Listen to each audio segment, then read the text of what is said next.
guys, this is Paintball Reviewer 912. We're on the Paintball Combat team, and we're a branch of, we do reviews, blogs, and tips for any kind of gun that you guys might have, and we just talk about the new stuff in paintball.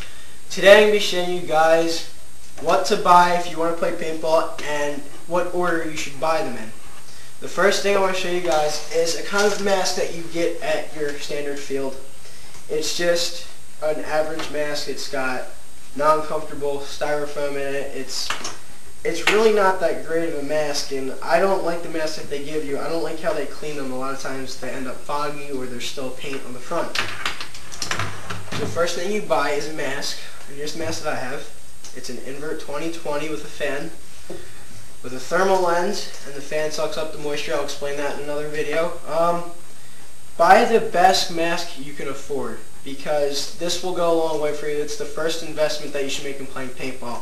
You can take your own mask home if it's a good mask. Like, you want it to be a good mask, but you can take it home, you can clean it yourself, you can just have it yourself. You don't have to worry about anybody doing anything with it for you. Put off this side. The next thing you need to buy for a gun would be an air tank.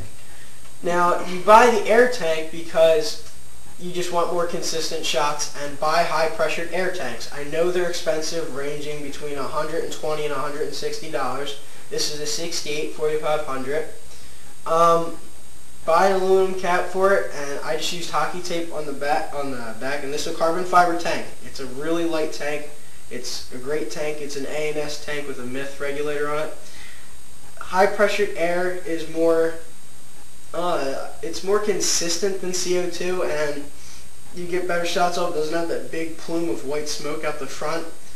And with a high pressured air tank, they're cheaper to refill, and they're just a lot more efficient to use. I strongly suggest buying one. And here's what they give you at a field. And all this is what you buy before you even think about buying a gun, before you even think about it. So what they'll give you at a field. They'll give you some piece of crap gun. They'll give you an old Tippmann 98 Custom. This is a newer one. This is a better version. Like, this used to be my gun. They give you some beat up version of a Tippmann 98 with a gravity fed hopper on it. And you're allowed to bring your own parts for rental equipment. You're allowed to bring your own stuff. But what they give you with the Tippmann is the CO2 tank. These things weigh more when they're filled up than the high-pressure air tanks, and they hold less air. Now, these things weigh a ton. I don't like them really as much. The version that they give you is bad, and the gravity-fed hoppers suck. Like I said, you can use your own attachments on rental equipment. Like, next thing you buy, again, invest as much money as you can on this stuff before a gun, is your own loader. Now, if you have your own loader, again, you can put on the gun. You can shoot faster, more consistently, without chopping paint. This is a Halo B loader with a belt drive in it. It's force fed. Now, this is all I could afford. I know there's better things like Prophecy. And guys, don't comment on my video just to tell me what kind of gun you have, how much you spent on paintball. I really don't care. This is what I can afford, because I'm not some spoiled little brat. I have to work for my money. And just buy the best stuff you can. So before I even bought a gun, I had it set up like this. I had my Tippmann. Well, this wasn't even my Tippmann at the time, but the clamping feed neck isn't set for this, but I had my Halo on it and my air tank on the back. And I'm not going to put that on because it still has air in it.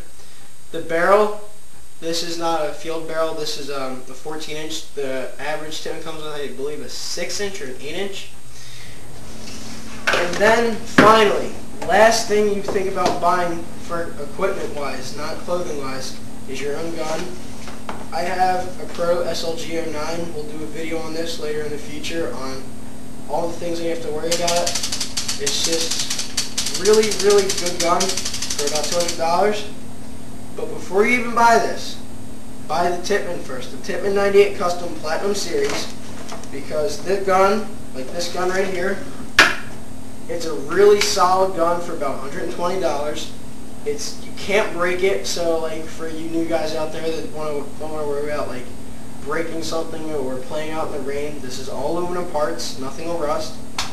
This gun will not break. I dropped this out of tower shooting. You could pretty much run this over with a car and it wouldn't break, but I don't recommend it. And then, like I said, you buy your gun like a Proto or an Ion, something cheap, and then you move on to something like a Shocker or I don't know, just any kind of really good, decent gun, like a Shocker or a Lux, anything like that. Next thing you want to think about buying is a pod pack.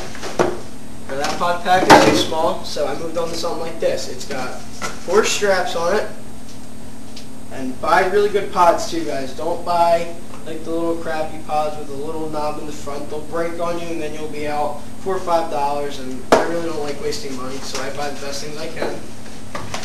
And then finally you move on to things like padded shirts and jerseys and pants and slider shorts and stuff.